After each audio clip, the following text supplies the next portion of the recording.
ang mga kwento ng pag-ibig, kwento ng buhay, at kwento ng pag-asa dito sa Barangay Love Stories. Love Stories.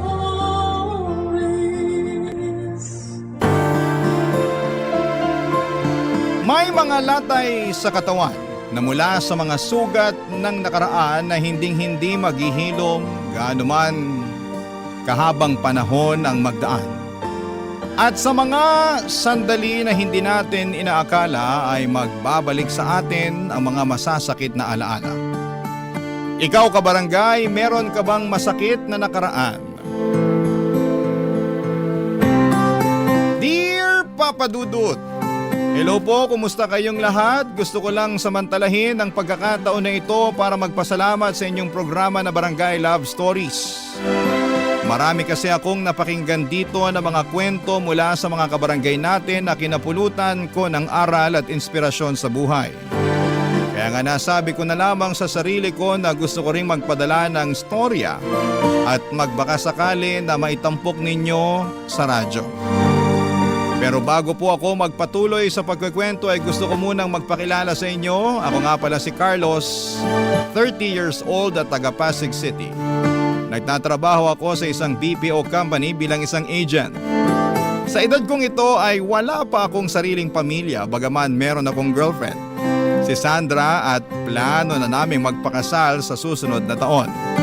Ngunit hindi istorya ng pag-ibigan namin ang napili kong isalaysay, kundi ang karanasan ko noong kabataan ko sa kamay ng aking nanay, Amanda.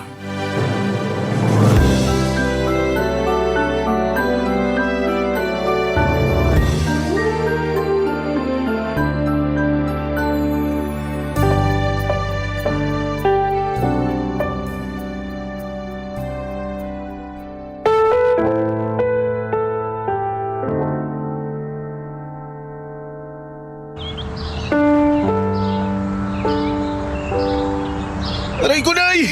Aray ko, dahan-dahan lang po! Baka matanggal na yung tenga ko sa lakas ng pagkakailan nyo eh! Kung pwede nga lang tanggalin ko yung tenga mo, bakit hindi, di ba? Wala ka talagang kadaladalang bata ka? Pinahihiya mo akong nanay mo eh! Ay, sorry po, Nay! Bitiwan nyo na po ako, parang awa nyo na! Aray! Ayan ang dapat sa'yo! Ayan pa! Ito pa! Aray! Aray! Aray ko! Tama na po! Tama na po, Nay! Masakit na po eh!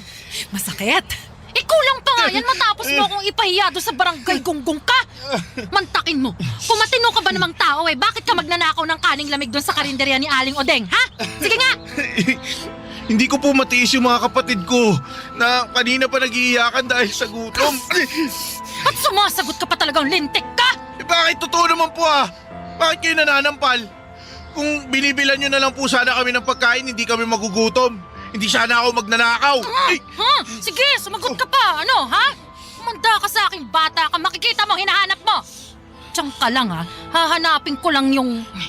Teka, nasa na ba yun? Dapat nandito lang yun, eh. Dito ko lang yung sinabit, eh. Nay, ano po yung hinahanap nyo? Nay! Ano pa ba? Di yung... Eto! Nakita ko na yung hinahanap ko. Ano po gagawin nyo sa sinturon, Nay? Nay, wag po! Nay! Anong wag, ha?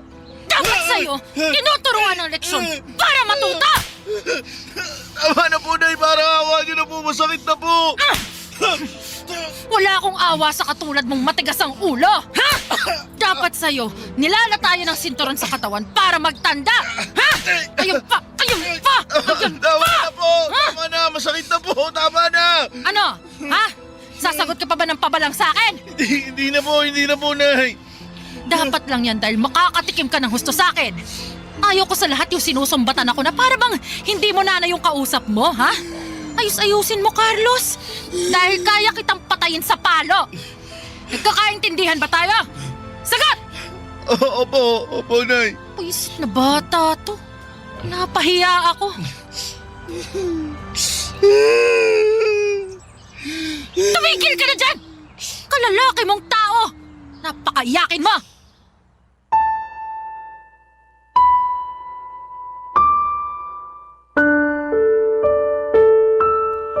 Papa Dudut, habang nagkakaedad ako at ang aking mga kapatid ay maraming pinagkait ang nanay namin sa amin. Una na nga doon ang kaligtasan sa loob ng pamamahay namin. Mabigat kasi ang kamay ni nanay at madalas ay nakakatikim kami ng palo sa kanya. At ang paborito niyang ipampalo simula pa lamang noong maliliit kami ay sinturon.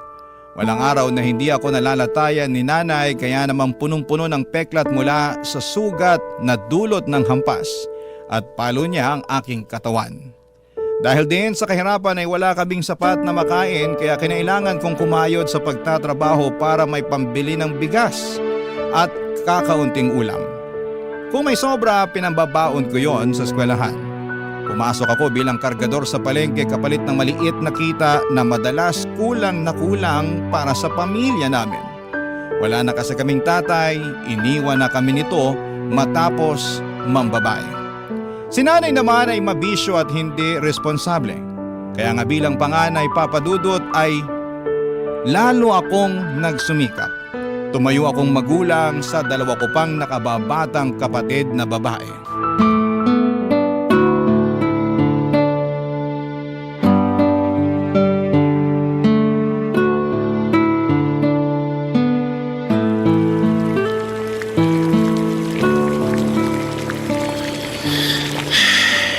Siguradong matutuhan nito yung mga kapatid ko. Si paborito nila tong niluto ko. Apritadang manok. Buti na lang, binayaran na ako ni Aling Osang kanina. Nakabili ako ng ulam. Ay, tara ba? Ano ba yun? Puntahan ko na nga muna. Ay, Nay! Ano ba yan, Narciso? Ang lampa mo naman. Ay, di kaya. Buti pa tulungan na kita. Huwag kasi ang sahigang halikan mo. Nandito naman ako. Mamaya ka sa akin. Nay, sino po yung kasama ninyo? Ay, andiyan ka pala, Carlos. Buti pa tulungan mo tong Chong Narciso mo. Dali. Huwag yung pinanonood mo lang kami dito. Ay, Narciso si Carlos, panganay ko. Carlos, ano ba? Tutulala ka na lang ba dyan o tutulungan mo ako rito? Opo. Sige po. Halika, iupo natin siya sa bangko. Opo, Nay. Nagugutom ako. Nakakaamoy ako ng mabango. Ha? Ay, oo nga no. May niluluto ka ba, Carlos? Meron po. Buti naman dahil gutom na raw ang tiyong mo. Pero para po kasi sa mga At kailan kita tinuruan maging maramot, Aber? Parang pagkain lang pinagdadamot mo pa. Hala, sige. Pumunta ka doon sa kusina at ipaghain mo kami ng tiyong mo. Nay! Huwag mo akong simangutan ng ganyan, tatamaan ka sa akin.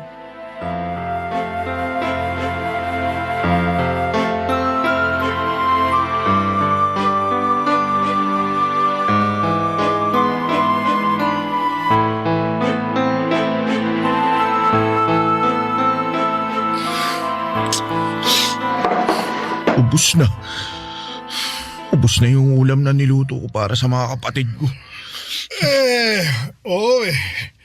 Sensya na. Napasarap kain ko. Di naman nasabi ng nanay mo na masarap palang magluto yung anak niya. Oo, kapag may lulutuin. Katulad ngayon. Hindi nyo man lang po ba tinirhan yung mga kapatid ko? Pati yung tinabi ko para sa kanila, kinain nyo rin eh. Aba, parang pagkain lang nanunumbat ka na. Tsaka wala pa naman dito yung mga kapatid mo Di na nila malalaman na nagluto ka. Buti pa, ibili mo na lang sila ng delata. Di naman maaarte yung mga yon. Tsaka, huwag ka nga magsasalita ng ganyan sa Chong Narciso mo. Ha? Matuto ka igalang siya dahil simula sa araw na ito, dito na siya titira sa atin. Carlos. Tama tong nanay mo. Bahay ko na rin to. Bakit po? Kasi boyfriend ko na siya. Siya na ang magiging bagong tatay ninyo. Ano po? Tama. Malapit pa naman ako sa mga bata. Wala kasi akong anak, kaya naman ako na ang magiging tatay ninyo, ha? At ayoko sa lahat, yung palasagot at saka yung matigas ang ulo. Tandaan mo!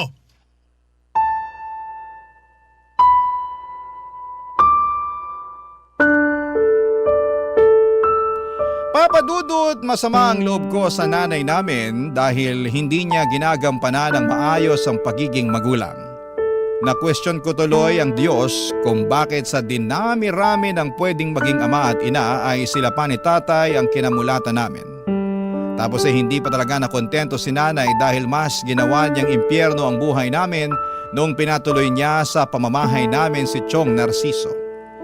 Hindi yun ang unang beses na nag-uwi ng lalaki sa bahay si nanay at pinakilala sa amin bilang bago naming tatay. Siguro ay panglima na si Chong Narciso dahil panandalian lamang ang mga nauna niyang karelasyon. Pero ito ang nagtagal at masasabi kong nagtiis sa ugali ng nanay namin na may pagkataklesa. Sa kabilang banda ay may pagkakapareho rin naman sila ng ugali at gawi.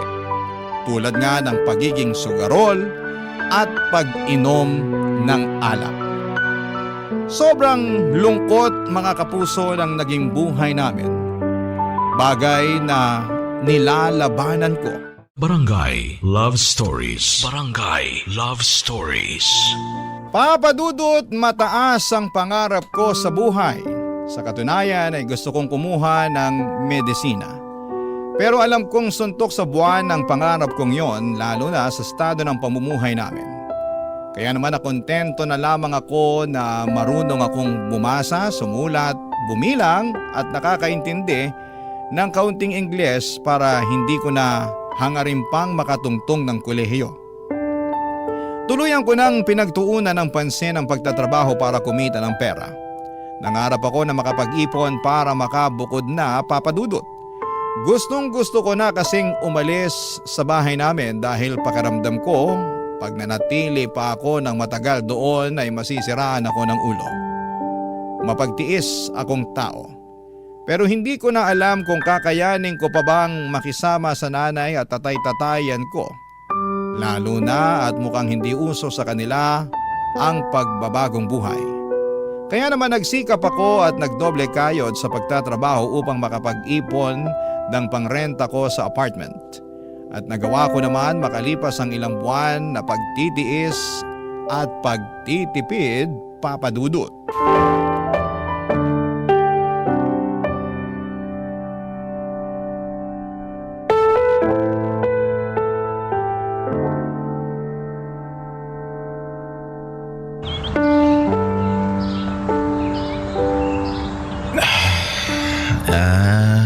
Nay, magpapaalam po sana ako. Ano yon? Bubukod na po sana ako ng tirahan. Ano ka mo? Bakit? Ayaw mo na ba rito sa bahay natin? Gusto ko po gusto ko pong maranasang mamuhay mag-isa kaya alis na po ako. Oh, saan ka naman pupunta? Magre-renta po ako ng apartment. Kabaliwan. Magrerenta ka meron naman tayong bahay. Hindi nga lang simentado at may konting mga butas sa bubong. Isama mo na rin yung medyo mainit pagtanghali kasi walang kisame pero wala ka namang binabayaran buwan-buwan. Tapos bigla mong gustong umalis at magrenta na lang. Sira ulo ka ba? Ay nako, naghahanap lang yata ng pagkakagastusan niya anak mo eh. Aba mo ka maraming pera. Hindi po, hindi. Bakit ka nga kasi aalis para magrenta? Siguro ayaw mo nang makita ang pagmumukha namin ng nanay mo ano?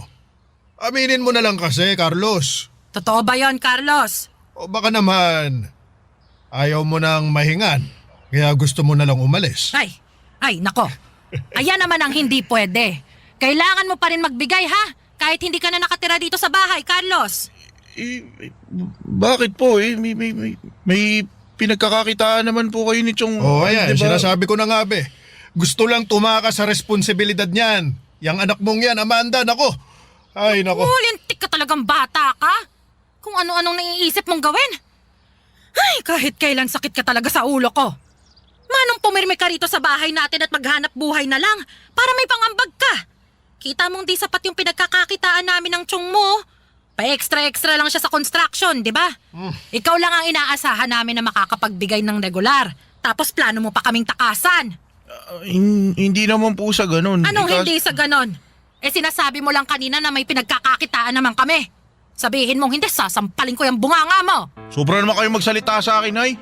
Buong buhay ko tumulong ako sa pamilya natin sa abot ng mga kaya ko. Kahit nga maliit pa ako eh. Mas ako na nga yung nagtatrabaho para may pambili tayo ng pagkain, tapos kayo. Kung hindi nakatunga nga lang dito sa bayo, kaya nakikipagchismisan sa mga kapitbahay, nandun kayo sa sugalan. Aray ko! Bakit niyo po ako sinampal? Sa tingin mo, bakit? Namumuro na yung bibig mo, lumalaki kang bastos at palasagot. Amanda, gusto mo bang ako nang umupak dito sa anak mo, ha? Ayoko sa lahat yung bastos at palasagot na akala mo kung sino eh. Sige, Narciso. Turuan mo ng leksyon yung batang yan para maalala niya kung ano lang siya sa pamamahay na to. Tama. Matagal nang hindi nakakasuntok tong mga kamao ko eh. Lagot ka sa akin ngayong ungas ka. Masyado kang madaldal, Carlos, ha? Nakakarindi ka na. Ay, Ha? Chong, teka, wag po. Ano? Nay, saklolo, wag po. Papa Dudut, ilang suntok at tadyak din ang inabot ko kay Chong Narciso bago niya ako tinigilan. Dinuraan din niya ako at ininsulto. Kung ano-anong pangit at masasakit na salita ang sinabi niya sa akin, dahilan para magtanim ako ng matinding galit sa kanya. Kasabay ng mga sariwang pasako sa katawan ng pagkirot ng mga nagdaang latay mula sa sinturong ginamit ni nanay sa panghampas sa akin noong araw. Kaya nga kahit na malaki na ako noon ay malaki rin ang takot ko sa sinturon. Pag nakikita ko kasi ang bagay na yon ay naalala ko ang masakit at masamang nakaraan ko simula pagkabata. Bukod doon ay malaki din ang takot ko kay nanay, kaya 5 buwan ding naantala ang plano kong bumukod. Ngunit natuloy din ang pag-alis ko sa bahay namin at kahit na nakakatakot mamuhay ng mag-isa, kinaya ko at nagsikap ako na magpatuloy sa araw-araw. Doon ako nakapasok sa BPO sa tulong ng kaibigan ko at masasabi ko na kahit papaano ay umasenso ang buhay ko. Nagpapadala pa rin ako ng pera kina nanay para meron silang panggastos. Pero hindi ko sinabi sa kanila ang kinakaroonan ko dahil ayoko na matunton pa nila ako. Kaya lang makalipas ang 6 na buwan ay may inamin sa akin ang kapatid ko na ikinagulat ko ng husto. Papa Dudut.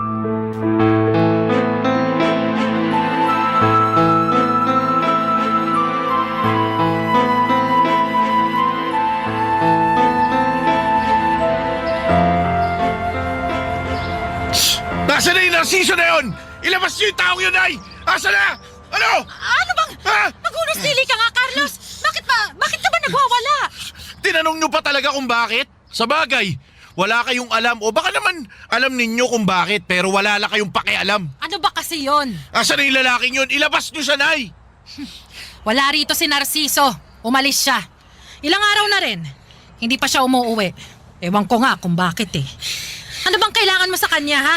Bakit mo siya hinahanap? Malaki yung atraso sa akin ng taong yun. Ano nga ang ginawa sa'yo ni Narciso? Sa akin wala, pero sa kapatid ko meron. Pero dahil wala kakayahan yung kapatid ko na pagbayarin ang hinayupak na yun, ako na lang ang gagawa nun para sa kanya. Ha? Ano bang sinasabi mo? Bakit hindi mo na lang ako diretsuhin? Pinagsamantalahan na kinakasama niyong yun yung kapatid ko, Nay. Ano ka mo? Huwag niyo sabihin hindi niyo alam yun. Hindi ko talaga alam. Wala namang sinasabi yung kapatid mo sa akin, kaya... Paano magsasabi yun sa inyo? Kulang na nga lang kalimutan nyo ng mga anak nyo kami. Sa sobra-sobrang pagmamahal nyo dun sa lalaking yun. Di ba? Di ba mas kinakampihan nyo pa siya kaysa sa amin? Huwag nyo sabihin hindi. Ako mismo naranasan ko noon nung nandito pa ako. Alam nyo kasalanan nyo kasi talaga to eh. Ano? Bakit ko naman to naging kasalanan? Kasi kayo yung nagpatuloy sa lalaking yun dito sa pamamahay natin. Mas inunan yung lumande kaysa magpakananay sa mga anak nyo. Sumusobra ka na sa mga pinagsasabi mo sa akin, ha? O bakit? Ako pa talaga yung sumusobra eh. Kumusta naman kaya kayo? Hoy, ako pa rin ang nanay mo, ha? Kaya wala kang karapatang bastusin ako ng ganyan. At kayo, may karapatan na pabayaan kami simula pagkabata. Hindi dapat ganun yung nanay, di ba? Sa pagkakaalam ko, ang nanay dapat responsable, mapagmahal at gagawin ng lahat, maprotektahan lang ang anak niya. Pero hindi. Kabaliktaran kayong lahat ng mga magaganda at mabubuting katangian na sinabi ko.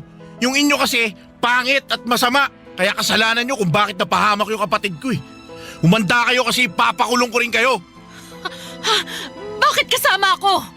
Carlos naman, huwag mo namang gawin yun. Nanay mo pa rin ako eh. Parang awa mo na, Carlos. Maawa ka naman sa akin. Ayoko mabulok sa bilangguan. Ano maawa? Eh kayo nga hindi kayo naawa sa amin noon kaya bahala kayo sa buhay nyo. Carlos naman, huwag mong gawin sa akin to. Nanay mo pa rin naman ako. Nanay ka nga namin pero kahit kailan hindi ka naman nagpakananay sa amin. Kaya ano pang saysay na kilalanin ka naming nanay? Sige nga. Wala, di ba? Wala! Papa Dudut, galit na galit ako sa nanay ko dahil pakiramdam ko ay hinayaan lamang niya na mapahamak ang kapatid ko sa kamay ng kinakasama niya.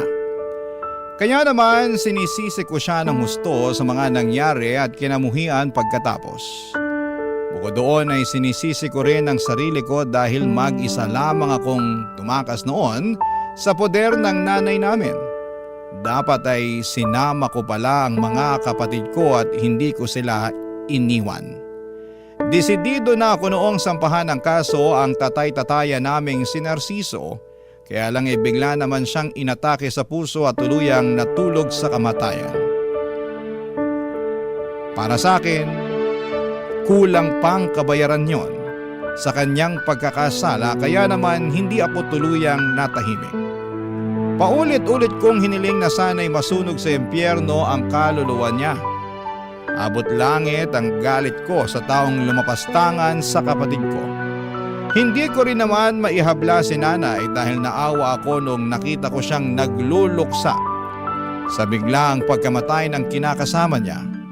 Pero andun pa rin yung matinding galit sa puso ko para sa sarili kong ina, Papa Dudut. Barangay Love Stories. Barangay Love Stories. Papa Dudut, nagdesisyon akong kuhanin sa poder ng nanay namin ang dalawa kong kapatid. Bagay na mariin niyang tinutulan noong una. Marami siyang sinabi at nagmakaawa siya na kesyo pag umalis kami ay maiiwan na lamang siyang mag-isa. Sinumbatan ko siya na wala naman siyang kwentang nanay at hindi naman niya kami kayang ipagtanggol laban sa ibang tao. Kaya nga naging bingi ako at hindi ko pinakinggan ang panambitin niya. Umalis kami ng mga kapatid ko sa poder niya at pinabayaan siya. Nangako ako sa mga kapatid ko na gagawin ko ang lahat upang mabuhay kami ng payapa.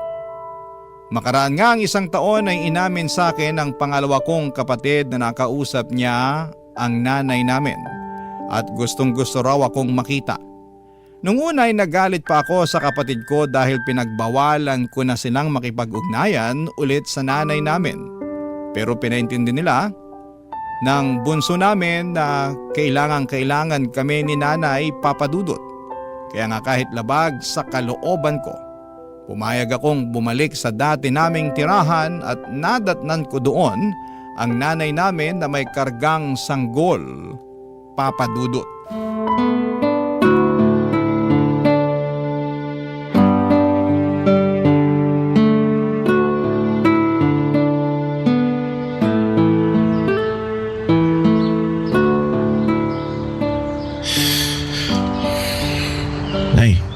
Carlos? Carlos, anak! Buti naman umuwi ka!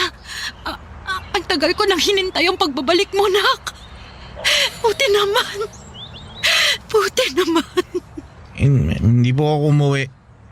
Sa totoo lang, labag sa loob ko na bumalik pa dito sa bahay natin eh. Wala naman po kasing magandang alaala sa lugar na to kundi yung pagmamalupit at pang-iinsulto nyo sa akin. Masaya na po kami ng mga kapatid ko na mabuhay ng malayo sa inyo. Alam ko, at tama naman talagang ginawa ninyo. Yung iwan ako kasi hindi ako naging mabuting ina sa inyo. Yung totoo, simula nung umalis kayo ng mga kapatid mo napagtanto ko ang mga pagkukulang ko. At walang araw at gabi na hindi ako umiiyak at nagsisisi sa mga kasalanan ko sa inyo, anak.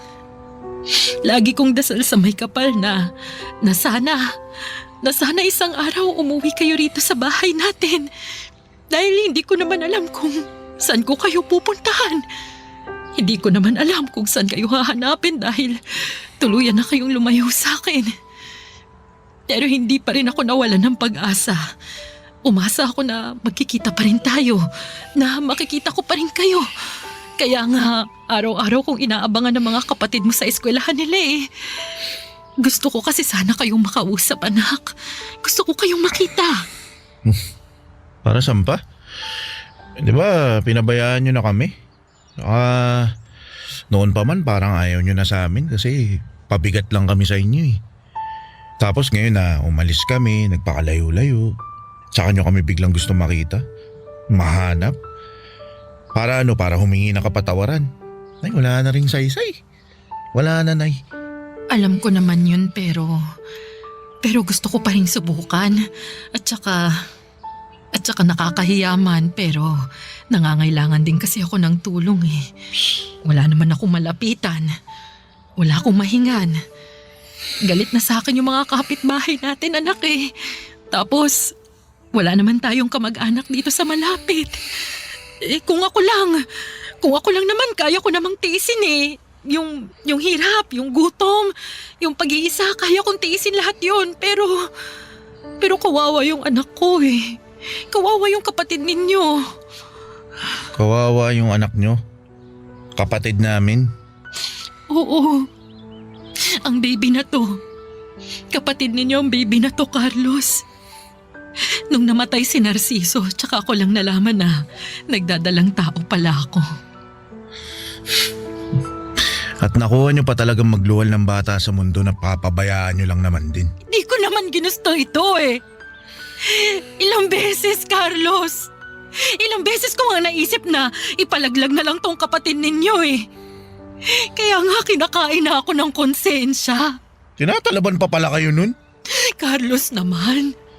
Alam ko na malaki ang pagkakasala at pagkukulang ko sa inyo ng mga kapatid mo. Lalo na sa'yo. Dahil pinakargo ko sa'yo noon ang responsibilidad ng pagiging isang magulang. Pero wala naman akong naalala na tinuruan kitang maging masama ah. Hindi rin naman likas sa'yo yun kaya nakikiusap ako. Kahit na para na lang sa kapatid mong to. Tulungan mo siya. Tulungan mo kami, nak. Parang awa mo na. Wala na talaga ako ibang malapitan eh. Ikaw na lang. Kaya sana wag mo namang ipagkait sa amin ang awa mo. Papadudot, akala ko ay tuluyan ang naging bato ang puso ko ngunit hindi pa rin pala. At napatunayan ko yon noong nakaramdam pa rin ako ng habag sa nanay ko at sa sanggol na kapatid namin sa dati niyang kinakasama na si Chong Narciso. Naawa ko ng husto sa sitwasyon nila at kahit na ayoko na muling pabalikin siya sa buhay ko ay pansamantala kong kinalimutan ang mga kasalanan niya sa amin. Oo, kinupkup ko ang nanay at kapatid ko at pinatira sa nirerentahan naming apartment kung saan naninirahan din ang dalawa ko pang kapatid na babae. Nagsama-sama ulit kami at nakita ko naman ang pagbabago ng nanay ko. Pero hindi pa rin ako ganon kakomportable sa presensya niya. At kahit na ginagawa naman niya ang lahat para mapatunayan na nagbago na siya ay hindi pa rin mawala sa akin ang takot na baka anumang sandali ay maaari niya ulit kaming saktan. Mabilis na lumipas ang maraming taon at nagkaroon ng karamdaman ang nanay namin. Pagkatapos ay na-stroke pa siya, hindi lang isang beses kundi 2 ulit pa. Dahilan para maparalisado ang ibabang bahagi ng kanyang katawan, papadudot.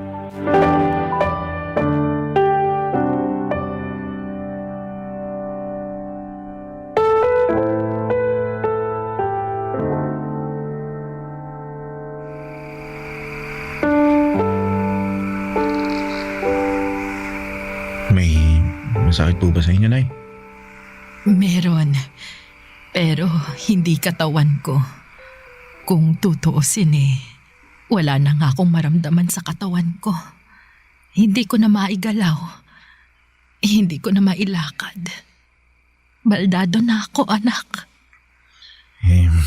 Po kayo mag-alala kasi naghahanap naman ako ng pwedeng mag-therapy sa inyo eh. Yung home base para hindi na kayo mahirapan. May kaibigan ako na na-stroke din yung nanay niya. Pero katapos naman ng mga gamutan tsaka ng therapy, yun, nakalakad naman ulit. Pero gagastos ka pa eh. Ayoko naman nun. Nahihiya na nga ako sa'yo, anak. Pakiramdam ko, hindi ako karapat-dapat sa mga kabutihan mo kasi naging masama akong nanay sa'yo nung araw. Nakaraan na po yun, ay. Tsaka sa ilang taon naman nating pagsasama rito sa bago nating tirahan, sinubukan naman ninyong bumawi. Sinubukan yung maging mabuting nanay sa akin, sa mga kapatid ko. Kahit na nung una, naiilang ako tsaka hindi ako sanay. Pero unti-unti naman nakumbinsin niyo ako na tuluyan ko na nga kayong mapagbagong buhay. Ewan ko ba naman sa akin? Kung bakit huli ko pa napagtanto lahat-lahat yun. Kung kailan nasaktan na kayo ng husto ng ibang tao at ng mismong mga kamay ko. Sa tuwing nakikita ko yung mga peklat ninyo sa katawan, dulot ng mga latay ng sinturo na pinahampas ko sa inyo nung araw natutulog ang puso ko. Hinayaan ko kayo na mapahamak at abusuhin ng ibang tao dahil naging mahina at makasarili ako. Araw-araw, Carlos. Araw-araw, inihingi ko ng tawad sa Diyos ang mga kasalanan ko sa inyo. At ngayon na may sakit na ako, pakiramdam ko, ito na yun. Ano pong ibig niyo sabihin? Ito na yung kabayaran ko sa mga kasalanan ko sa inyo. Ang tuluyan ng mawala sa mundong ito.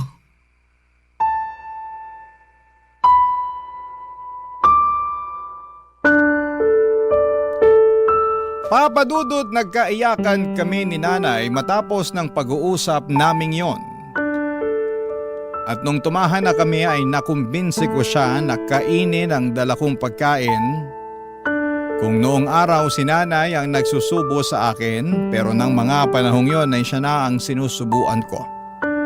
Nangako sa akin ang nanay na gagawin niya ang lahat para lumakas nang sa ganon ay patuloy siyang makabawi sa amin na mga anak niya. Kaya lang ditong 2025 lang ay tuluyan nang sumakabilang buhay ang nanay namin. Masakit, malungkot at kahit na may hindi kami pagkakaunawaan noong araw, ay masasabi ko na mahirap pa ring mamatayan ng magulang. Pero masaya naman kaming magkakapatid dahil kahit papaano naranasan at naramdaman namin ang pagmamahal ng isang ina. Isang ina na bumawi sa kanyang mga pagkukulang. Maraming salamat po, Papa Dudut, sakaling mapili po ninyong itampok sa programa ninyong Barangay Love Stories ang storya ng buhay namin. Nawa ay kinapulutan po ito ng aral at inspirasyon ng mga kabarangay natin, lalong-lalo na po ang mga magulang.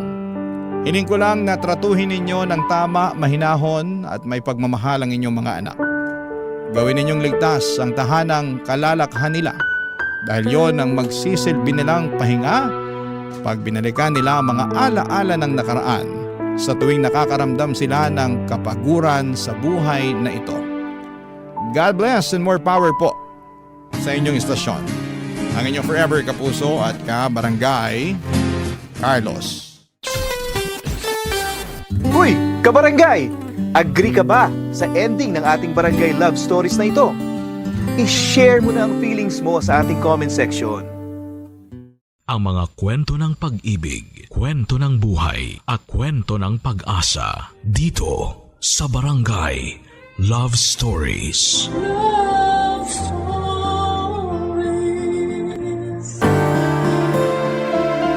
Kapag nagtanim tayo ng kasipagan at pagtsatsaga, mas matamis ang aanihin nating tagumpay sa buhay. Bagaman hindi mawawala ang mga pagsubok, importante na meron tayong determinasyong gawin ang lahat at determinadong puso. Ikaw kabarangay, anong handa mong gawin matupad mo lamang ang mga pangarap mo? Dear Papa Dudut, hindi lahat ng tao ay nabibigyan ng pribilehiyo upang maging madali ang pag-abot ng kanilang mga pangarap sa buhay. Mayroong iilan kabilang nakoroon na kailangang doblehin ang sipag at tiyaga, dugo at pawis upang umani ng pagtatagumpay. Kaya nga hindi sapat na marunong lang tayong sumuntok para matalo natin ang mga hadlang sa katuparan ng ating mga pangarap. Bagkus, dapat ay marunong din tayong pumadyak. Bago ko po ipagpatuloy ang pagkukwento ay gusto ko munang samantalahin ang pagkakataon na magpasalamat sa programa ninyong Barangay Love Stories. Marami-rami na rin akong napakinggang storya ninyo online na nakaka-inspire. Lalong-lalo na nga kapag ang tema ay tungkol sa pamilya at pangarap. Nakaka-relate ako doon kaya naman nag-decide akong magbahagi na rin ng sarili kong kwento, Papa Dudut. Tawagin niyo na lamang po ako sa pangalang Lawrence. 28 years old at 3 taon nang nagtatrabaho dito sa The Netherlands bilang software engineer. Hindi madali ang pinagdadaanan ko noon bago ako nakatungtong dito. Kaya nga masasabi ko na biggest success and achievement ko talaga ang makapag-ibang bansa at matulungan ang pamilya ko sa Pilipinas. Mahirap lang din kasi kami noong araw. Madalas salat kami sa pagkain kaya naranasan naming magutom. Panganay ako sa 5 magkakapatid at 17 years old pa lamang noon si Nanay Esper nang pinagbuntis niya ako at 18 years old naman siya noong pinanganak ako. Tapos ay naging sunod-sunod ang pagbubuntis at panganganak niya hanggang umabot na kami sa 5. Kaya kahit bata pa ako ay natuto na akong alagaan ng mga kapatid ko at tumayong ama sa kanila, lalo pat walang kakayahan ng aming tatay. Magsisimula ang aking paglalahad noong 18 anyos ako, Papa Dudut.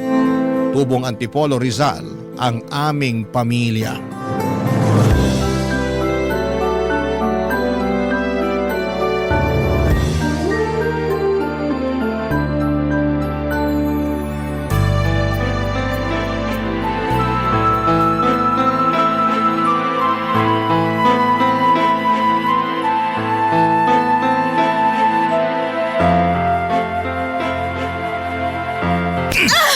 Yan ang dapat sa'yo, babae ka! Bakit ka ba nananampal, Lando? Tatanong ko pa talaga, ha?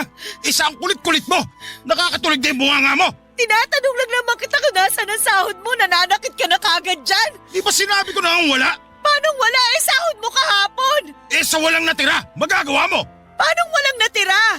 Saan napunta yung sinahod mo? Kainis naman to! Daming tanong! Malamang magtanong ako. Kita mo yung lagayan natin ng bigas? Wala nang laman, nakatiwangwang na. Ikaw pa naman yung klase ng tao na magagalitan kapag wala tayong nasasaing. Sinong hindi magagalit nakakapagod magtrabaho? Tapos pag uwi ko sa peste bahay na to, walang pagkain na nakahain! Mga sabi ka ng peste, kala mo mayaman tayo? Yung kakapirasong sahod mo, winawaldas mo lang sa kung saan-saan, kaya wala kang maibigay sa pamilya natin. Sigurado ang winaldas ko sa kung saan-saan? Oo, kasi hindi mo nga masabi kung saan napunta Yan ang hirap sa'yo, tamang hinala ka. Hindi ba pwedeng binayad ko lang sa utang ko sa kumpare ko? Kasi naniningil na yung kumag? Binayad daw? Sana nagtira ka pa rin para sa atin? Day off ko naman! Pwede ba patahimikin mo akong babae ka? Bakit ka naninigaw? Nay, tay, nagsisigawan na naman kayo. Nagising ako sa away niyong dalawa Oh, gising na pala tong magaling mong anak. Aba Lawrence, tanghali na Tirik ng araw sa labas, pero ikaw may panis na laway pa. Tigilan mo nga si Lawrence, wag mo siya pagbalingan ng galit mo. At sino gusto mong pagbalingan ko? Ikaw! Sige! Teka, tay, huwag niyo po sasaktan si nanay. Yan kasing nanay mo, masyadong mapapel. Paano ako naging mapapel kung inaawat ang kitang saktan ng anak mo? Nay, huwag na po kayong sumagot para di na magalit si tatay. Oh, makinig ka sa anak mo, Esper. Kanina pa nagagalit yung tatay mo. Akala mo kung sino? Siya na nga tong walang perang maibigay sa akin para sana dito sa bahay. Siya pa tong galit at nananakit. Hindi pa ba sapat yung ingay ng bunganga mo para magalit ako? Hirap sa'yo. Parang hindi mo naririnig sarili boses mo, kaya hindi ka naiingayan. May karapatan naman po pala si nanay na magbunga nga eh. Wala pala kayong naiabot na sweldo sa kanya kaya siya ganyan. Ano sinabi mo? Narinig niyo naman po yung sinabi ko eh. Tay, wala na po tayong maisaing. Ubus na yung bigas kahapon pa ng tanghali. Sinubukan namin umutang sa tindahan pero nagalit sa amin yung tindera. Nakiusap lang si nanay kaya pinautang siya. Nangako si nanay na magbabayad siya ngayong araw pagkasahod nyo.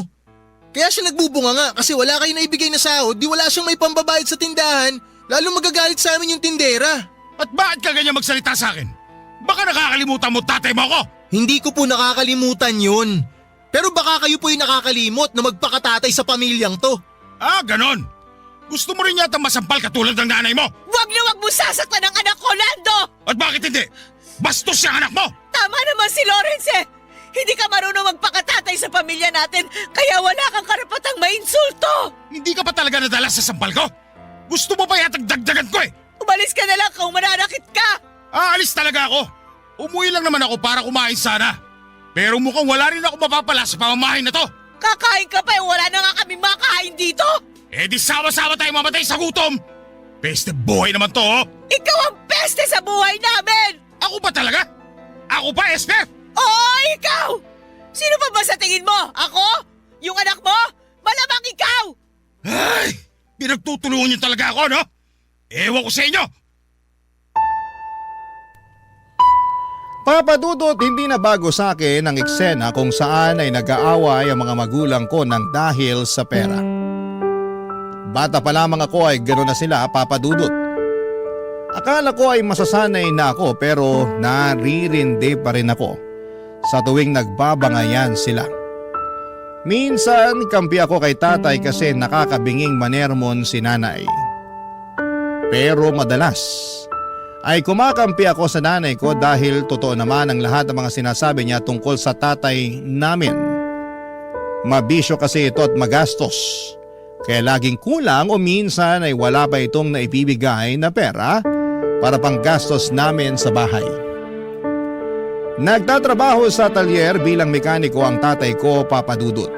Si nanay naman ay taong bahay.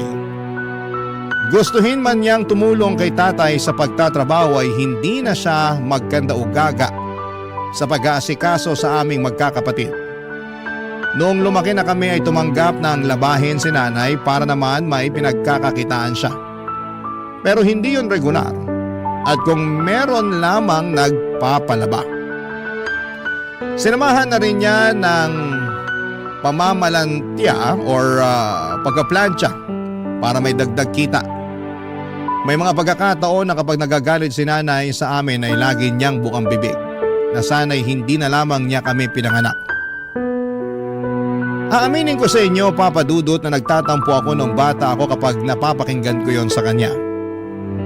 Pero habang tumatanda ako, na-realize ko na biktima lang din ng sitwasyon ng nanay namin. 9 na taon ang tanda sa kanya ni tatay at bata pa rin siya noong nagbuntis at nanganak. At pinilit magpakananay sa amin. Simula noon ay sinisi ko na si tatay kung bakit dinamay niya kami sa pagiging miserable ng buhay niya. Ayaw kasi ng mga magulang ni nanay at ayaw nila kay tatay dahil wala raw itong direksyon sa buhay at kontento na lamang sa pagiging mekaniko. Habang hindi naman masama yung trabaho niya, iba pa rin kapag may pangarap ka para sa pamilya mo. Kaya nga noong nabuntis si nanay, tinakwil siya ng mga magulang niya kaya sumama na lamang siya kay tatay at nagpakalayo-layo. Minsan bago ako matulog sa gabi ay hiniling ko na kung pwedeng maulit ang nakaraan. Sana hindi na lang nagkakilala sina nanay at tatay kahit na ibig sabihin noon ay hindi na kami pinanganak. Mahal na mahal ko si nanay dahil kapag hindi naman siya galit sa amin at sa sitwasyon ng buhay namin, ay pinaparamdam naman niya na mahalaga kami sa kanya. Lagi niyang sinasabi sa amin, Papa Dudut, na kami raw ang kayamanan niya sa buhay. Kaya nga masakit sa akin kapag nakikita ko siyang umiiyak. kahit patago ng dahil kay Tatay Papa Dudut.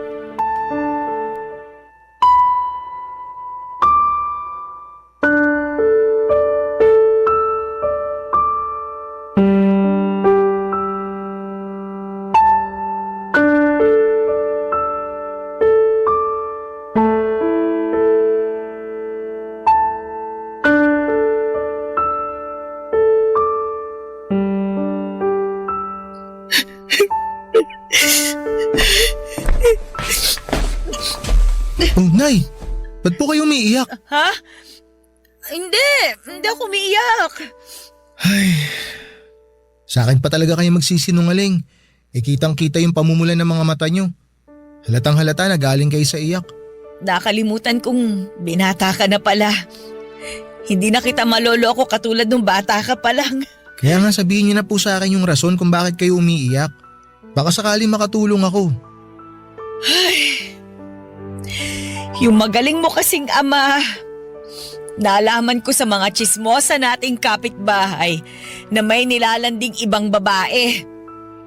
Bagong tindera daw ng barbecue dun sa tapat na lagi niyang binibilhan.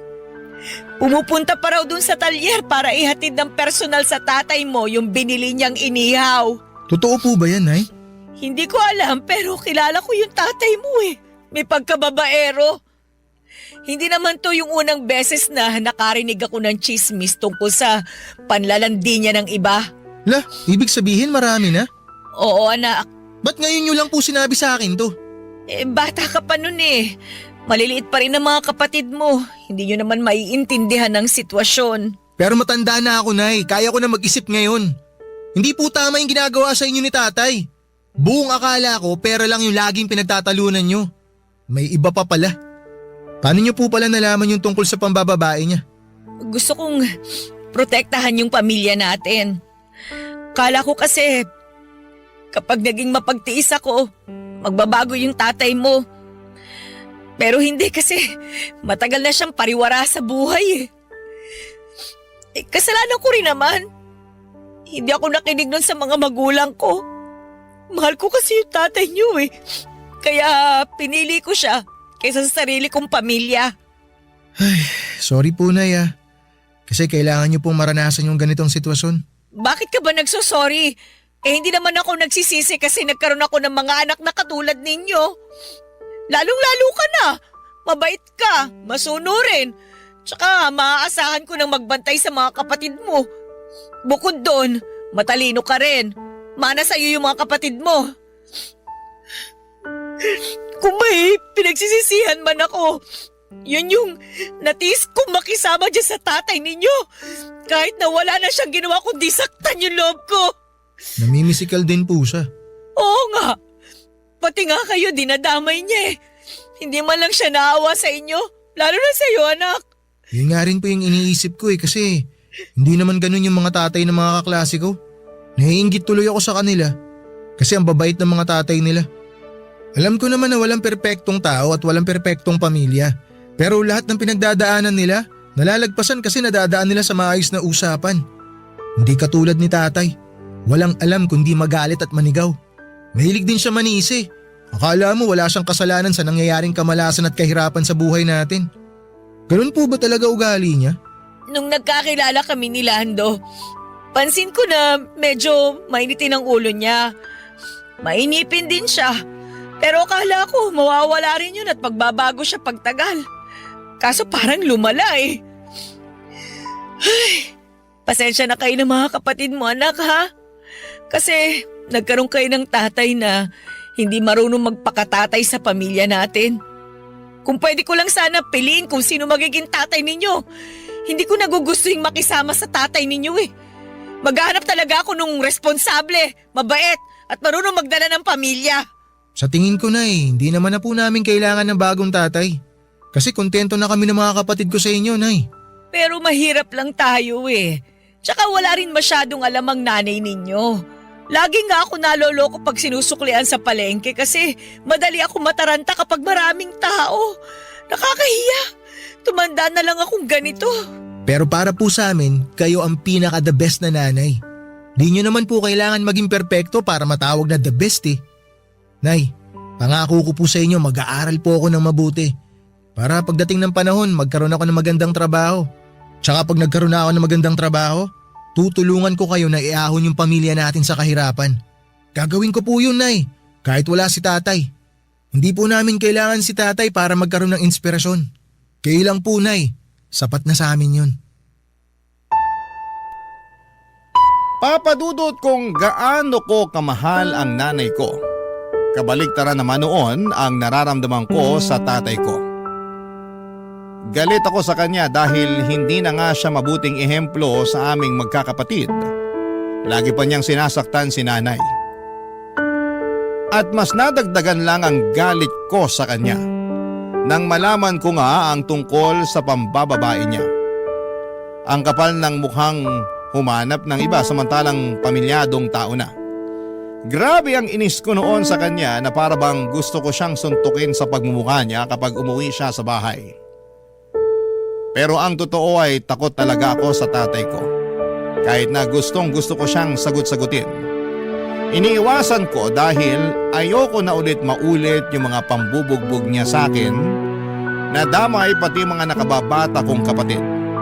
Patpatin kasi ako at mahina kumpara sa tatay kong malakas. Wala talaga akong binatbat sa kanya.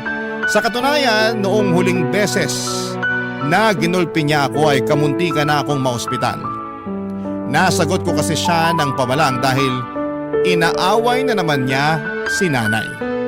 Buti na lamang at naawat siya ng nanay ko dahil kung hindi baka tuluyan na akong nabaldado noon, papadudot.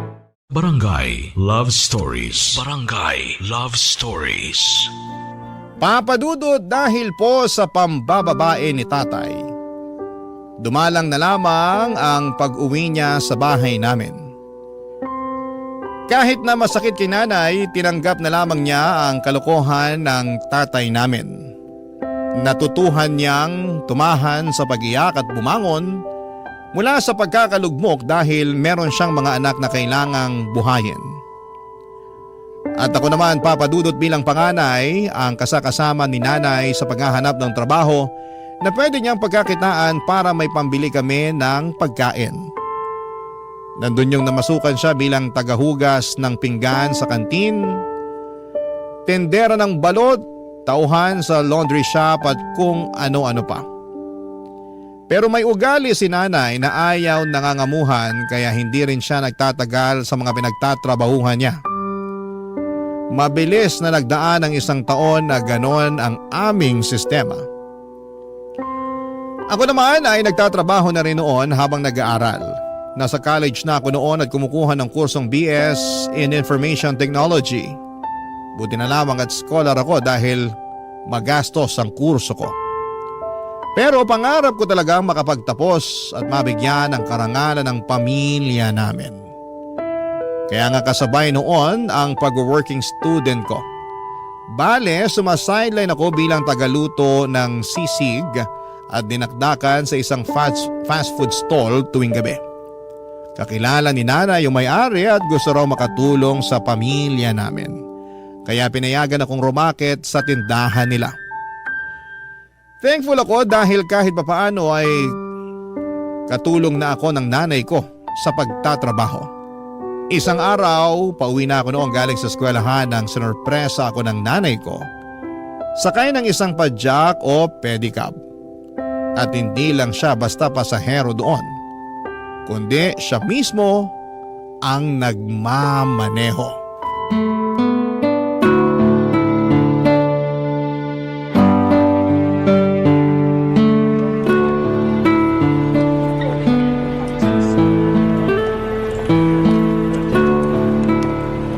Nay, ito na po yung fishball nyo.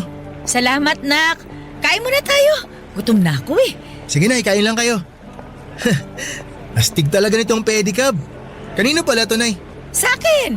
Sa inyo? Oo. Binenta sa akin ni Mang Nicanor. Nakatambak lang kasi sa garahe nila eh. Binili ko na. Ayos pa naman. Naisip ko, gagamitin ko sa pamamasada. Magpe-pedicab driver po kayo? Oo, bakit naman hindi? Kaya ko yun. Kaso di ba panlalaking trabaho yun? Baka mahirapan kayo, Nay. At bakit naman ako mahihirapan? Pipidan lang naman ako. tingnan mo, nakarating nga ako rito sa eskwelahan mo para sunduin ka't ibida sa'yo tong pedicab na binili ko. Ang ganda, no? Opo, maganda nga po. Tingnan mo, nak. Oh, nilagyan ko ng picture nyo ng mga kapatid mo.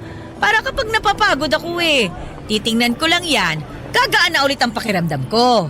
Nak, si nanay ng bola pa. Pero Nay, seryoso, sigurado kayo kaya nyo talaga mag-pedicab? Aba, oo naman. Palagay mo sa nanay mo, uugod-ugod na. Hoy, 37 anyos pa lang ako, ano? Alam ko naman po yun, pero nag-aalala pa rin ako sa inyo Parang mas magaan pa yung dating yung trabaho sa laundry shop kesa sa pagpasada. At least dun, Nay, hindi kayo naiinitan. Hindi nga pero lagi namang mainit ang ulo ng bisor namin. Kala mo talaga kung sinong tagapagmana ng laundry shop na yon. Ang sama na ugali. Tapos wala pang galang sa akin, mas matanda ako sa kanya. Ah, talaga po? Kaya ba umalis kayo dun? Oo, kasi hindi ko na talaga matagalan ng ugali. Ayoko naman patulan, baka masakal ko. Si nanay talaga. Biro lang. Hindi ako nananakal, no? Hindi ko nga nasakal ang tatay mo kahit gustong gusto ko na Pero matagal-tagal ko na rin kasing pinag-iisipan na umalis doon. Sakto, nakapag-ipon naman ako ng kaunting pera at yun nga yung pinambili ko nitong pedicab. Ibang klase po talaga kayo. Hanga ako sa inyo kasi ang sipag-sipag nyo, Nay. Aba, hindi pwedeng tumigil sa pagtatrabaho dahil ako na ngayon ang nanay at tatay sa bahay natin. Pero buti na lang din at nandiyan ka, anak. Tinutulungan mo ko kaya gumagaan yung buhay natin. Late nga lang po na itutulong ko sa inyo kasi nag-aaral pa ako. Pero kung hihinto po ako sa pag-aaral, makakahanap po ako ng full-time na trabaho. Ano ka ba? Yung ibang ang kaedad mo hindi pinagtatrabaho ng mga magulang nila Pero ikaw, nagbabanat ka na ng buto habang nag-aaral. Ayoko nga sana na pagtrabahuhin ka. Pero gusto mo naman, kaya pinagbigyan na kita. At malaking tulong talaga yon para sa pamilya natin, anak. Walang kaso kahit magkano pa yung kinikita mo. Hindi naman ako naghahangad ng malaki tsaka may trabaho naman ako Gusto ko, unahin mo pa rin ang pag-aaral mo para makapagtapos ka. Alam mo naman na pangarap ko yan sa inyong magkakapatid, di ba? Opo, Nay. Kaya nga po nagsisikap ako para mabigyan kayo ng karangalan. Naniniwala ako sa kakayahan mo kasi matalino ka Pero wag mo rin naman masyadong pilitin ang sarili mo, ha? Balita ko kasi mas mahirap daw sa kolehiyo Hindi naman ako nakatungtong dyan kaya hindi ko masabi. Pero base lang naman sa kwento ng mga kakilala kong may mga anak na nasa kolehiyo katulad mo. Kaya nga ang payo ko lang, ayos na sa akin kung ano yung makayanan mo. Basta tapusin mo yung pag-aaral mo. Kasi alam mo anak, wala naman akong kayamanan na pwedeng ipamana sa inyo bukod sa edukasyon. Tatandaan ko po lahat ng mga payo nyo sa akin. Dapat lang, kasi para sa'yo rin yun. Oh, teka, ubos mo na ba yung fishball mo? Opo, kauubos ko lang. O tara na, sakay na. Dadaan pa tayo sa palengke para bumili ng bigas at ulam. Meron akong kaunting kinita mula sa pamamasada kanina Makakabili tayo ng fried chicken. Sige po, gusto nyo, Nay? Ako na po magmamaneho? Kayang-kaya ko to. Ako na, kaya ko na ito.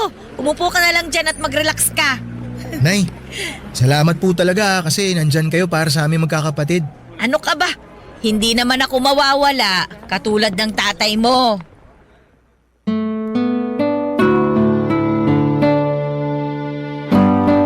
Papa Dudut, hindi ako mahihiyang sabihin na proud akong pedicab driver ang nanay ko. Kasi nakikita kong kaya naman niya kahit na babae siya at masaya siya sa trabahong na pili niyang pasukin. Kahit na mahirap, kahit na nakakapagod. Walang hindi kayang gawin si nanay dahil inspirasyon niya kaming magkakapatid.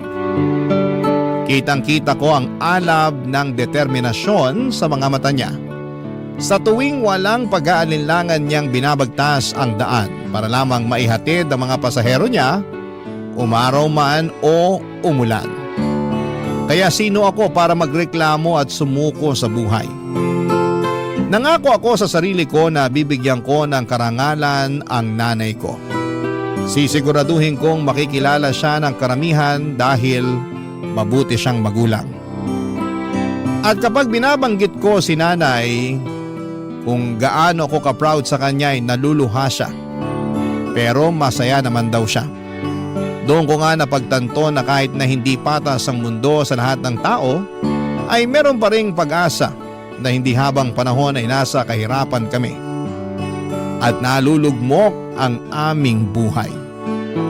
Kumbaga, Papa Dudut, ay bilog ang mundo. Hindi tayo palaging nasa ilalim. Darating din ang araw na aasenso tayo at makakaahon papunta sa tuktok.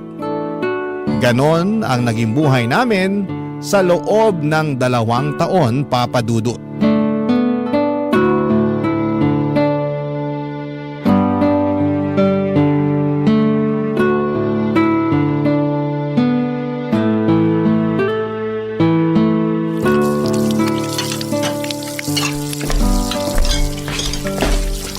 Nay, ako na po maghuhugas ng pinggan. Ako na anak. Galing ka pang trabaho eh. Baka mapasma ka. Kayo rin naman, galing pa kayo sa pamamasada. Ano naman? Pa ako naman ang pumipidal, hindi naman itong kamay ko.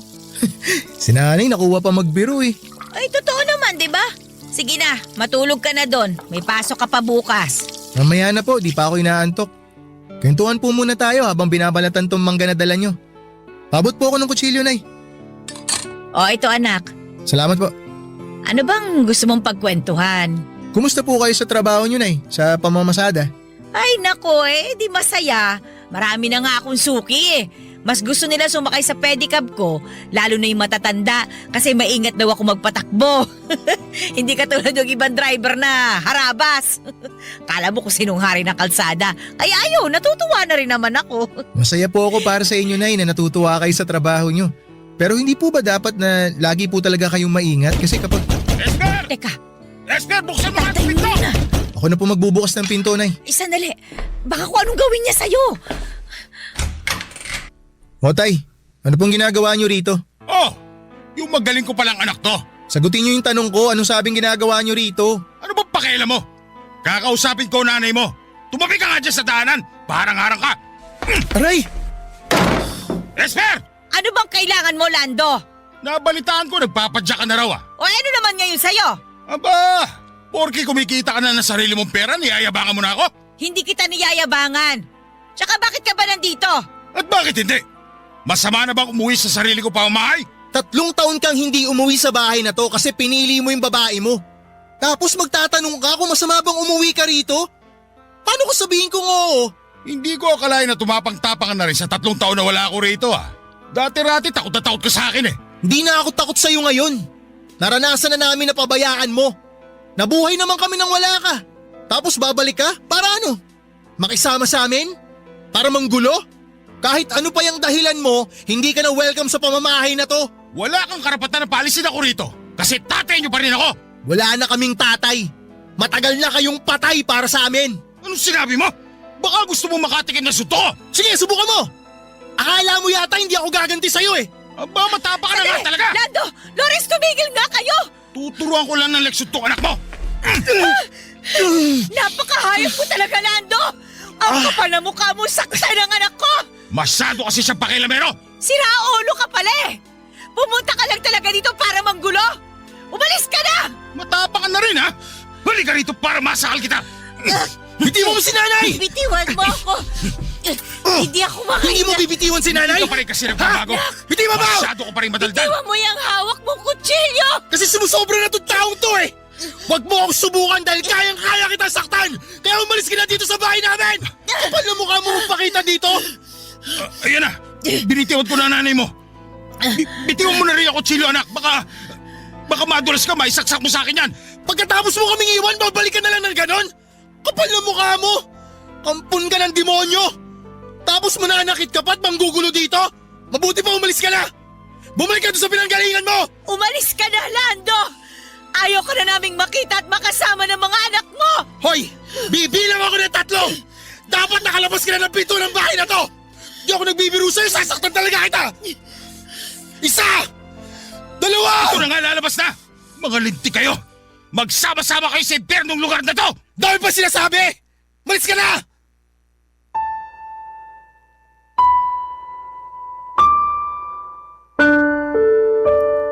Papa Dudut, wala naman talaga akong planong saktan si tatay.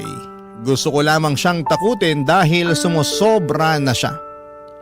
Hindi namin akalain na uuwi siya ng gabing yon at gulat na gulat kami nila nanay na parabang nakakita kami ng bangkay na muling nabuhay. Pero ang mas lalong nagpatindig ng aming mga balahibo ay ang kakapalan ng mukha ng tatay namin na umuwing nakakainom. Wala sa katinuan at manggulo. Simula kasi nang umalis siya sa amin, 3 taon nang nakakalipas ay wala na kaming naging balita pa sa kanya. Kung may naririnig mang kaming sabi-sabi tungkol sa kinakaroonan niya, ay wala na rin kaming masyadong pakialam. Total ay ginusto niyang umalis at iwanan kami, kaya dapat ay panindigan niya ang desisyon niyang yon. Kaya nga ng gabing yon, matapos kong sumabog sa galit sa tatay ko, ay tuluyan na niyang iniwan ang bahay namin. Kahit papaano ay nalungkot pa rin ako kasi baka yun na nga ang huling pagkikita namin. Umiyak din si nanay at ang mga kapatid ko na nagising sa komosyon, pero kinabukasan ay nag-decide kami na kailangan pa rin naming magpatuloy sa buhay. Kumbaga, isasanayin na lang ulit namin ang sarili namin na hindi kasama si tatay. Ang mahalaga, Papa Dudut, magkakasama kami nila nanay at ng mga kapatid ko. Para sa akin, para sa amin, yun na ang pinaka mahalaga. Barangay Love Stories. Barangay Love Stories. Papadudot, nabalitaan din pala namin na tumira si tatay sa kabilang barangay lang kasama yung babaeng pinalit niya kay nanay. Sa katunayan ay may mga anak na sila at bumalik siya sa pagtatrabaho sa talyer. Umalis kasi siya noong unang taon na umalis na papadudot na hindi na siya masaya at epektibo sa kanyang trabaho. Yun pala ay nandun siya sa babae niya sa Bulacan. Pero wala na kaming pakialam sa kanya at sa buhay na pinili niya nang hindi kami kasama. Galit pa rin ako sa tatay ko at kung minsan ay naiisip ko na kapag nakasalubong ko siya sa daanan ay baka masuntok ko siya ng kaliwat kanan sa mukha nito. Pero mabuti na lamang at hindi naman nangyari yon kasi baka masabihan akong walang respetong anak sa magulang ko. Wala ding respeto sa amin. Tulad ng dati, pinagpatuloy namin ang pamumuhay. Kapag hindi ako naka-duty sa food stall at kapag wala kaming klase sa araw, ako ang nagpapadyak para naman makapagpahinga si nanay. Sa sobrang sipag niya kasi madalas na siyang dapuan ng sakit tulad ng ubo at sipon. At ang malala doon ay lagnat. Paano ba naman ay sinusuong niya ang araw at ulan, makapamasada lamang. Nangihinayang kasi siya sa kikitain niya, kaya hindi niya priority ang pagpapahinga. Bukod doon ay marami pa rin kasi kaming utang na binabayaran. Halimbawa noon ay yung sa tindahan, Papa Dudut.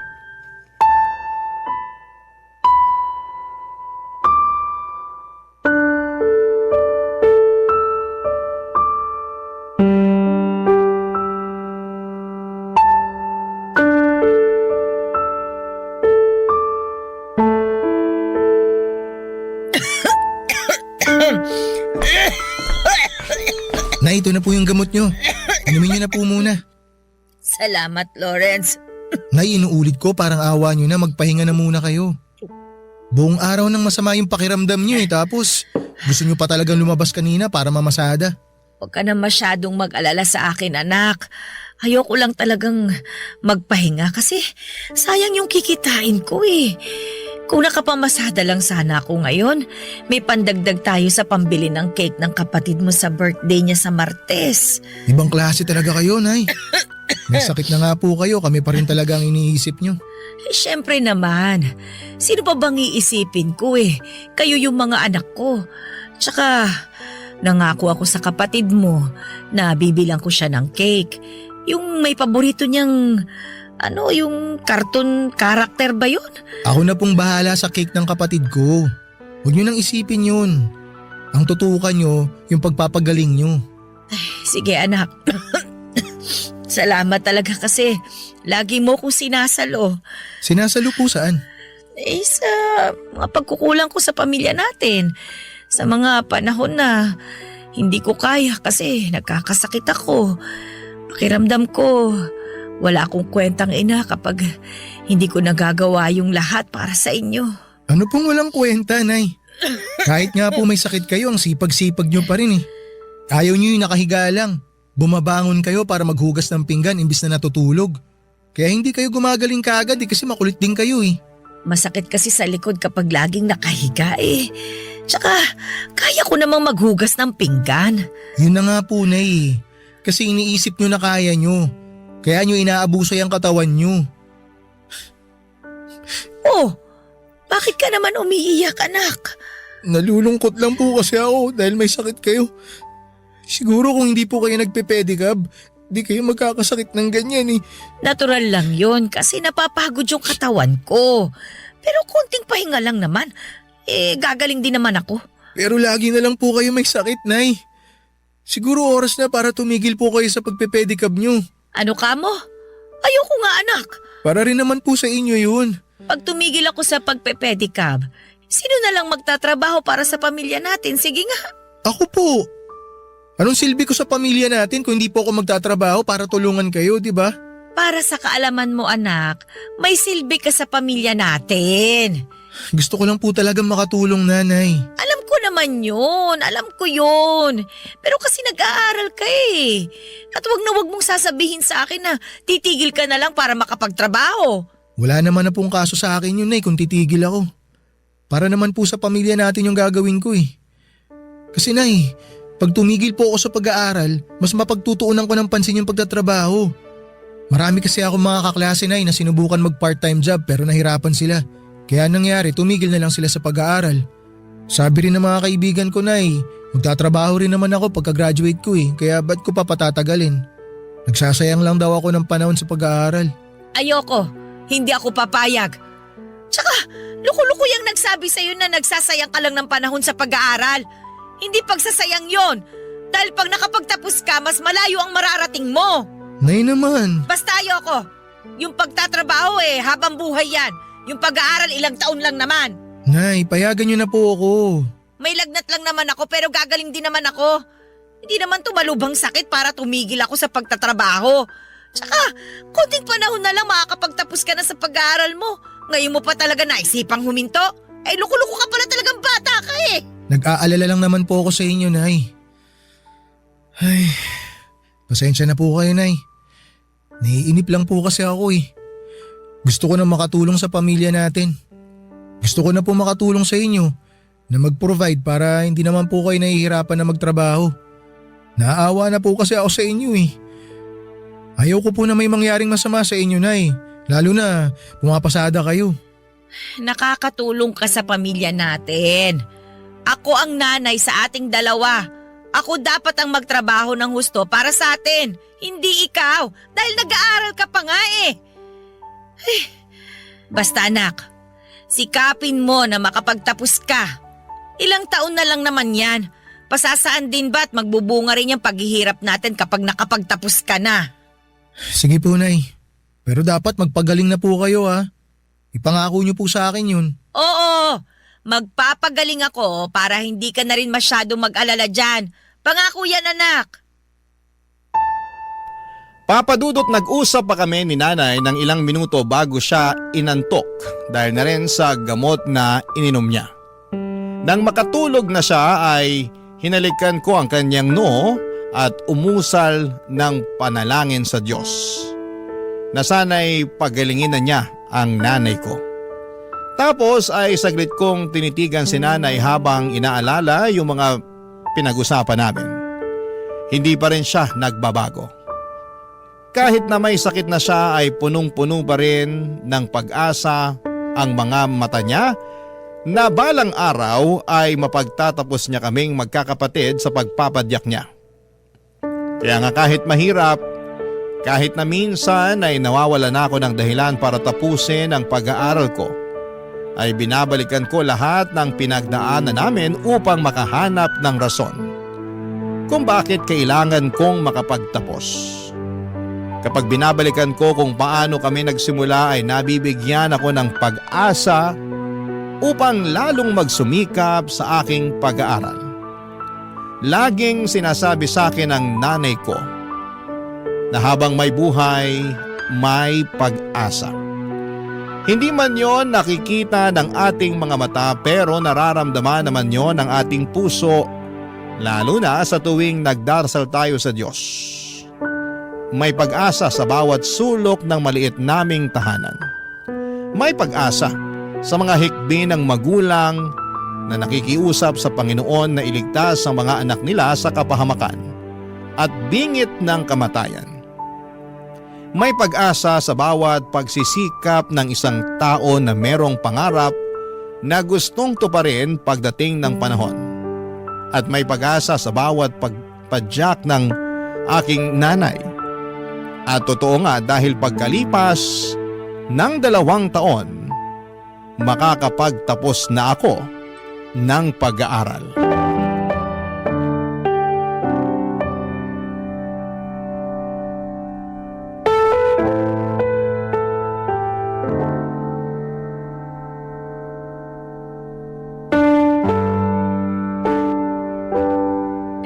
Congratulations, anak! Ay, naku! Masayang-masaya ako kasi nakagraduate ka na! Sa wakas, natupad na yung matagal ko ng pangarap para sa'yo. Yung makapagtapos ng pag-aaral. Naku, anak, pinagmamalaki talaga kita! Hindi ko po matutupad lahat to, Nay, kung hindi po dahil sa inyo. Kaya ipinagmamalaki ko rin po kayo. Ano ka ba naman? Wala naman ako masyadong ginawa. Ikaw pa rin yung nag-aral at nagpakahirap na tapusin yung kurso mo. Ikaw lang talaga yun, anak. Ako wala talagang kaalam-alam dyan. Pero Nay, kayo po at ang mga kapatid ko ang inspirasyon ko para tapusin ko talaga yung pag-aaral ko. Natatandaan ko nga po yung usapan natin, Nay, na gusto ko na sanang sukuan yung pag-aaral ko. Kasi nakikita ko na nahihirapan tayo. Tsaka gustong-gusto ko na pong tumulong sa pamilya natin nun. Buti na lang kinausap niyo po ako. Kinumbinsin niyo po ako na ipagpatuloy yung pag-aaral ko. Hindi ko po makakalimutan yung sinabi niyo sa akin na yung pagtatrabaho habang buhay naman natin gagawin yun. Pero yung pag-aaral, ilang taon lang naman. Kaya tiyagain ko na. Yun po talaga yung mga tumatakbo sa isip ko habang ipinagpapatuloy ko yung pag-aaral ko, Nay. Kita niyo naman po ngayon, graduate na ako. Hindi po talaga matutupad lahat ng to nang hindi dahil sa inyo, Nay. Kaya maraming salamat po talaga. Ano ka ba naman? Walang anuman yun, anak. Siyempre, nanay mo ko Responsibilidad kong suportahan ka. Lalong-lalo na dyan sa pag-aaral mo. Alam mo kung tutuusin, maliit na bagay lang naman yung ginawa ko Nagtrabaho lang naman ako ng mabuti.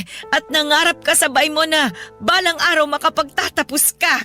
Para na rin siyempre, mas malayo yung marating mo sa buhay. Kaya wala yun, anak. Sabi ko nga po sa inyo kanina, Nay, na pamilya natin ang naging inspirasyon ko para makapagtapos ako. Mas nagkaroon po talaga ako ng dahilan para tapusin yung pag-aaral ko dahil pangarap ko na mabigyan kayo ng magandang buhay. Pero marami ka pang pagdadaanan. Hindi porket nakapagtapos ka na ng pag-aaral, tapos na rin ang lahat. Doon pa lang magsisimula, anak. Sana wag kang magmadali na matupad yung mga bagay na gusto mo para sa pamilya natin. Kasi karamihan sa mga anak ng mga kakilala ko hindi naman masaya sa ginagawa nila. Kumbaga, napipilitan lang sila.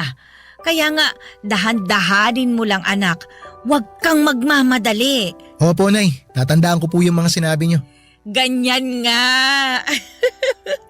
Pakiramdam ko tuloy ako yung gumraduate Ewan ko ba, talagang proud lang ako sa iyo, anak. Proud na proud din po ako sa inyo, Nay. Kaya alay ko po sa inyo tong graduation ko na to. Ay, salamat. Naku, may ibibida na ako sa mga kasamahan ko sa pamamasada. Sa wakas, may anak na akong napatapos sa kolehiyo. Kayo rin po, lagi ko kayong binibida sa mga kaklase ko. Ay, talaga? Ano sinasabi mo sa kanila? Lagi kong sinasabi sa kanila na yung nanay ko, masipag na pedicab driver. Ano naman ang sabi nila? Siyempre natutuwa sila, Nay. Mahanga sila sa'yo.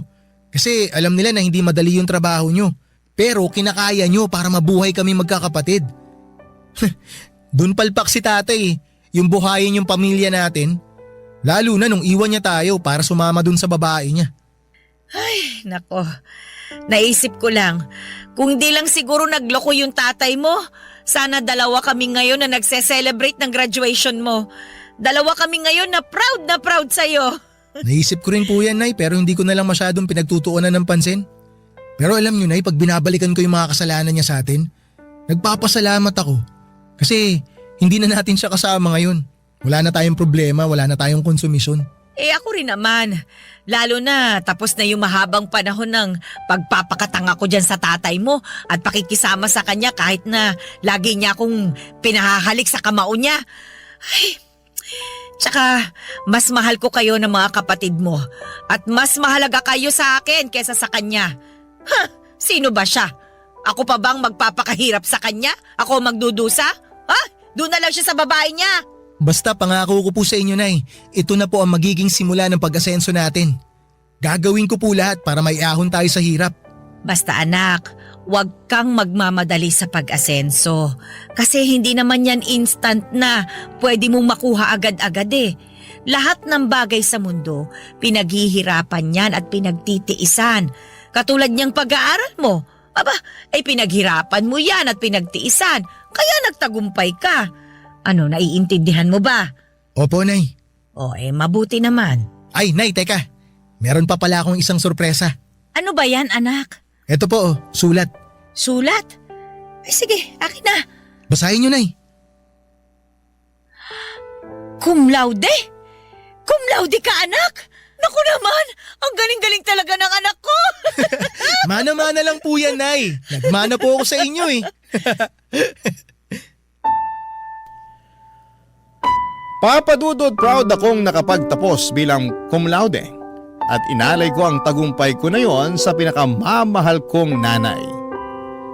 Ipinangako ko sa kanya ng araw na tinanggap ko ang aking diploma at medalya na yun na ang simula ng pagbabago ng aming buhay. Bagaman hindi pa rin naman naging madali ang pinagdaanan ko sa paghahanap ng trabaho, hindi ako sumuko dahil pinalaki ako ng nanay ko na palaban at hindi nawawala ng pag-asa. Kaya naman hindi nagtagal ay nakapasok naman ako sa isang private company sa Quezon City. Tumagal din ako ng 1 taon doon bago ako nabigyan ng opportunity na makapagtrabaho abroad, bagay na hindi ko na nga pinalagpas pa. Sa kasalukuyan, kahit na malayo ako sa pamilya ko hanggang ngayon ay pinoprotektahan pa rin ako ng mga panalangin ng nanay ko. Pakiramdam ko ay ligtas ako araw-araw, lagi pa rin naman akong tumatawag sa kanila dito sa Pilipinas. Nakapagpundar na kami ng sarili at maayos naming bahay. Nakapagtapos na rin sa pag-aaral ang iba kong mga kapatid. Hindi na nagpapadyak si nanay dahil meron na siyang pinagkakabalahang food stall. Kung tatanungin ninyo ako kung may balita ako sa tatay namin ay meron kasi nalaman namin na nagkaroon siya ng malubhang sakit sa baga. Tapos walang-wala rin sila ng kinakasama niya. Kaya may nakapagsabi sa akin na lagi raw siyang nakasilip sa dati naming bahay. Naawa naman ako sa sitwasyon niya kaya ako na yung nakipag-communicate sa kanya. Humingi siya ng tawad sa akin noong nagkausap kami sa tawag. Pinatawad ko na rin naman siya kasi ayokong habang buhay magtanim ng galit sa kanya. Nangako rin ako na tutulungan ko siyang magpagamot sa sakit niya. Kaya lang po papadudot nitong nakaraang buwan, noong August 2024 ay tuluyan na rin pong pumanaw ang tatay ko. Hanggang dito na lamang po ang sulat ko, Papa Dudut, at maraming salamat sakaling mapili po ninyong i-ere sa programa ninyong Barangay Love Stories. Sana po ay kinapulutan po ito ng aral at inspirasyon ng mga kabarangay natin, and God bless and more power sa Barangay LS 97.1. Ang inyong forever kapuso at kabarangay, Lawrence. Barangay Love Stories. Barangay Love Stories. Napakasakit na nangyari kay letter sender. Pero buti sa uli, naging maayos pa rin ang buhay niya. Anong say mo sa Barangay Love Stories na ito? Pagkwentuhan natin sa comment section yan. Nagustuhan ng iyong napakinggan? Ituloy yan via live stream sa www.gmanetwork.com/radio.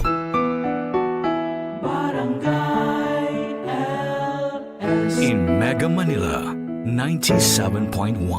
Forever.